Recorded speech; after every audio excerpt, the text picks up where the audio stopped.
قالت الجماعة الديوبندية ليست البريلوية ولا شيء، وقالت البريلوية ليست الديوبندية ولا شيء. مثلا أقول هو كافر، يقول أنت كافر. يا أيها المسلمون، ليست الإسلام الديوبندية، ليست الإسلام البريلوية، ليست الإسلام الشيعية، ليست الإسلام غير المقلدية. الإسلام طاعة الله وطاعة رسول الله وطاعة أولي الأمر وطاعة أصحاب رسول الله، لقول الله تعالى: أطيعوا الله وأطيعوا الرسول وأولي الأمر منكم. في موضع آخر: فإن آمنوا بمثل ما آمنتم به فقد اهتدوا. الإيمان معرفة الذي خلق السماوات والأرض. الإسلام معرفة الذي يبدأ الخلق ثم يعيده. الإسلام معرفة الذي سيقول يوم القيامة: أين المتكبرون؟ أين الجبارون؟ أين القهارون؟ أين من هو؟ أنا ربكم الأعلى. أين من هو؟ الإسلام معرفة الذي سيقول يوم القيامة: أمتي أمتي.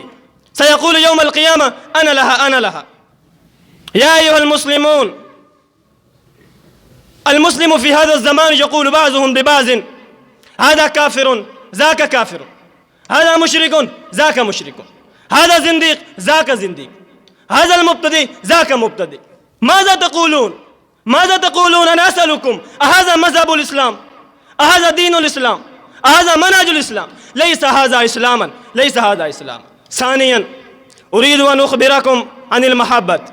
المحبة هو اسم العاطفة الطاهرة النقية، كما قال أستاذنا وشيخنا وسندنا عبد الباسط حفظه الله تعالى. المحبة في الواقع، المحبة والإسلام شيء واحد، لأن الشخص الذي لا يحب ليس هو مسلما كاملا، كما قال رسولنا صلى الله عليه وسلم: من أحب لله وأبغض لله وأعطى لله ومنع لله فقد استكمل الإيمان. لأن نبينا صلى الله عليه وسلم يحب ويدرس المحبة، كما قال أنس بن مالك رضي الله تعالى عنه: خادم رسول الله صلى الله عليه وسلم، خدمت رسول الله صلى الله عليه وسلم 10 سنين، ما قال لي أف ولا لي وسنات ولا ألا سنات.